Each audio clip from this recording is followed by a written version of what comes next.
I think I'll just do two more little videos here to show you how this is going to work. But first, I want to first of all talk a little bit about what I did here at the clip launcher. You notice I have these different instances here, right? And I want to make sure that each instance, because of the lack of real estate on my keyboard, I didn't really want to change all the MIDI channels. I mean, I think that's one way to do it is I could probably, for example, have this key map, this clip launcher map. I just call it a map, and it's part of the clip launcher track. Um, I just wanted to. I could do different channels, um, but then the thing about it, if I just wanted to keep it simple. Let's just put it that way. I always have a hard time dealing with MIDI channels, even though I've done this for years. But I'm basically using the same exact. So if you look at this instance here, right, you can see if I go all the way up here to the top, 36, 36, okay? I'm using the same instance. But here's the cool thing, and I don't know if this is causing problems or not, but I wanted to kind of figure out how to do this, is I could create an instance, another instance of ReaLearn, what I call my bypass mapping. So what I did here is here's the instance, here it is. The mapping bypasser is its preset, and I just use a computer keyboard.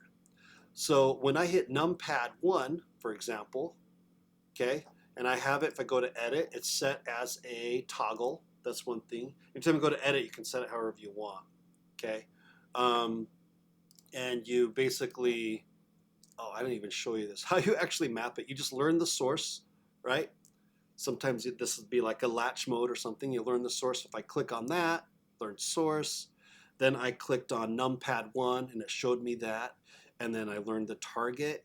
When you click on the target, then my target was, if I go here, scroll map, my target was this enable disable. That's it. So I'll show you. If I hit 1 right now, there it is. It's on. If I hit 1 again, it's off. If I hit, now, so that means that if I go through all these, if you take a look, right? 1 is on, 2 is off, 2 is on, 1 is off.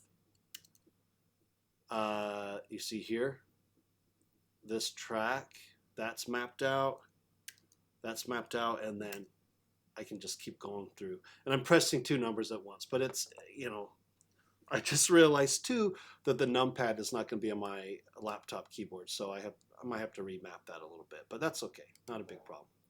So that's how I did the bypass mapping. Now I have this other one, just my mute and clear.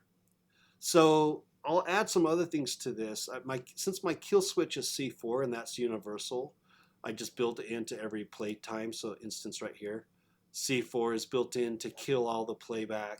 If I go into this instance of Playtime, you see C4 is built in here. So it's just going to be in every instance of Playtime. It's kind of a universal. But I also have these unmute and mute tracks. So for example, when I'm recording, when I'm playing, you know, I basically only have 3 live tracks I'm using with. These inputs are coming, what happens before this is a 4-channel mixer. And then right here, these are directly in as instrument inputs. And so then I just, from here, I can just hit, I have 2 keypads on the mini lab, right?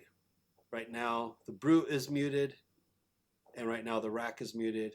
Right now both of them are muted, and I just use this. So that's another way to use all these mappings. Now, I think I don't really need this one in the track view. I would use my track manager and get rid of that during performance, but I definitely would need this one. And I know I could go in and modify so I can make these look bigger. I know there's ways to do stuff like that.